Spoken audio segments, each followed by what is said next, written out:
So hello everyone, I hope you are all doing well and amazing. मैं भी बता दूँ, मैं बहुत बढ़िया कर रहा हूँ। आज से अपन स्टार्ट करने वाले हैं एक पर्टिकुलर सीरीज़ जिसके अंदर अपन डिस्कस करेंगे कि एक vacancy, government vacancy for the CA, CS and CMS जो क्वालिफाइड हैं या जो इंटर क्वालिफाइड हैं या जो CA स्टूडेंट्स हैं उनके लिए government vacancies. So let's get to the video. So today is the first day. So will start with the vacancy of ministry of corporate affairs. ये वैकेंसी पब्लिश हुई थी 6 मई 2025 को और this is recruitment drive for the CS, CMS and CA students. Okay, so यहाँ पे अपन आते हैं आगे। सबसे पहले इसके अंदर वो व्हाट इज़ द स्कोप रहेगा आपका कंपनी लॉ का, जो आपको काम रहेगा कंपनी लॉ का, कॉर्पोरेट सोशल रिस्पॉन्सिबिलिटी CSR का रहेगा, कॉम्पिटिटिव लॉ रहेगा, IBC रहेगा, NFRA रहेगा आपका ना, कॉर्पोरेट डेटा मैनेजमेंट रहेगा। तो ये आपका जॉब रिस्पॉन्सिबिलिटी हो गया पर्टिकुलर। ठीक है, अपन नीचे चलते हैं। तो नीचे क्या दिया है, पीरियड ऑफ एंगेजमेंट, कितने टाइम का ये जो आपका जॉब रहने वाला है, सेवन टेन्योर।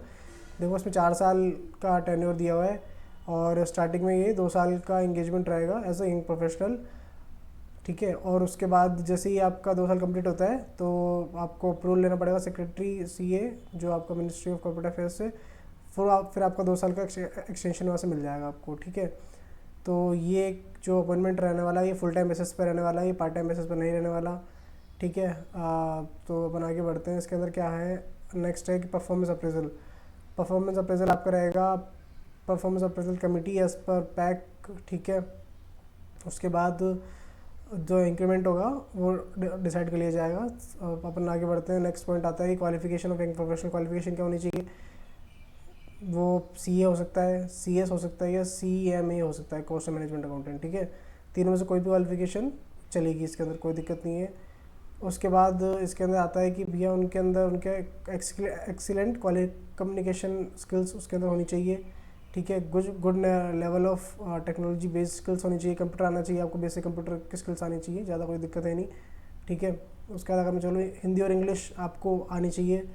ठीक है, अब इसके अंदर क्या है, पोस्ट क्वालिफिकेशन एक्सपीरियंस मांगा है इन्होंने 1 ईयर का, मतलब CA, CS और CMA आप क्वालिफाई कर गए एग्ज़ाम, फाइनल एग्ज़ाम, वहाँ से लेके 1 साल तक का आपको कोई सी भी ऑर्गेनाइजेशन के अंदर 1 साल का एक्सपीरियंस होना चाहिए काम का, वो होगा तभी आप इसके एलिजिबल हो। ठीक है, मैक्सिमम जो इसमें एज लिमिट दी हुई है 35 ईयर्स है, मतलब 35 ईयर्स के ऊपर अगर आप हो तो आप इसमें अप्लाई नहीं कर सकते। ठीक है, और पे आउट कैसे रहने वाला है, पे आउट रहने वाला है सर कि फर्स्ट ईयर के अंदर 50,000, second year 55,000 per month, third year 60 या fourth year 65।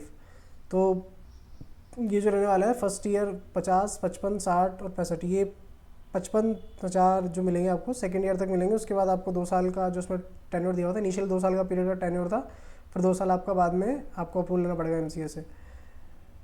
Next, young professional जो आप कैंडिडेट हो, आपको कोई भी अलाउंसेस नहीं दिए जाएंगे सच एज DA एकोमोडेशन। ठीक है, लीव जो रहेगी, लीव रहेगी 8 डेज लीव है ना, कैलेंडर ईयर, मतलब साल में 8 दिन की लीव ही अलॉट होगी आपको। ठीक है, therefore young professional shall not draw any remuneration in case of his absence of beyond 8 years in a year. ठीक है, also unavailed leave in calendar year can not be carry for, मतलब आपकी जो current year की leave है वो current year में lapse कर जाएगी अगर आपने उसको एक्सरसाइज नहीं किया। ठीक है, अगर आपने 15 दिन से ज़्यादा की लीव ली तो आपको MCA आपको क्या कर सकता है, टर्मिनेट भी कर सकता है। ठीक है, उसके बाद अपन आते हैं, नेक्स्ट आते हैं वर्किंग आवर्स क्या रहने वाले हैं। वर्किंग आवर्स रहने वाले हैं सर आपके 9:30 to 6 PM। फ़ाइन है, कोई दिक्कत नहीं है। कॉन्फ्लिक्ट ऑफ इंटरेस्ट बताया गया है कि आप कहीं और वर्क कर रहे हो तो वहाँ से आपको वो लेना पड़ेगा, सेंक्शन लेटर लेना पड़ता है ताकि आप यहाँ पे एलिजिबल हो वर्क करने के लिए। ठीक है, TDS की बात करी गई है, नॉर्मल है। राइट्स ऑफ डिपार्टमेंट क्या बताया गया है यहाँ पे। ठीक है, termination of the engagement, ministry 30 days का नोटिस पीरियड आपको देना पड़ेगा मिनिस्ट्री को अगर आप जॉब छोड़ना चाह रहे हैं। ठीक है, इस फॉर्मेट के अंदर आपको उनको फिलअप करके भेजना है, सेल्फ सर्टिफाई करना है, क्या करना है, मेंबरशिप सर्टिफिकेट लगाना है आपको, जो भी पहले आप CS हो या CA हो, CMA हो, you are being a member, आपको MRN के साथ आपको सेल्फ सर्टिफाई करना है, प्लस मेंबरशिप आपको सर्टिफिकेट लगाना है, एज प्रूफ डॉक्यूमेंट लगाना है। ठीक है, इसके अंदर आप 12th का लगा सकते हो, या आधार कार्ड लगा लो, या 12th का मार्कशीट लगा दो, 10th मार्कशीट लगा दो, ठीक है।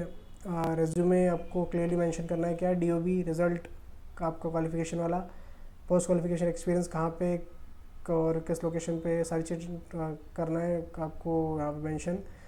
एमआरएन मेंशन करना है, एड्रेस मेंशन करना है, ईमेल कॉन्टैक्ट नंबर मेंशन करना है, ठीक है। और लास्ट डेट क्या है, लास्ट डेट 30 जून अप्लाई करने की। और ये सारे डॉक्यूमेंट्स आपको कहाँ कहाँ भेजने हैं, rd.east.mc.gov.in पे, ठीक है।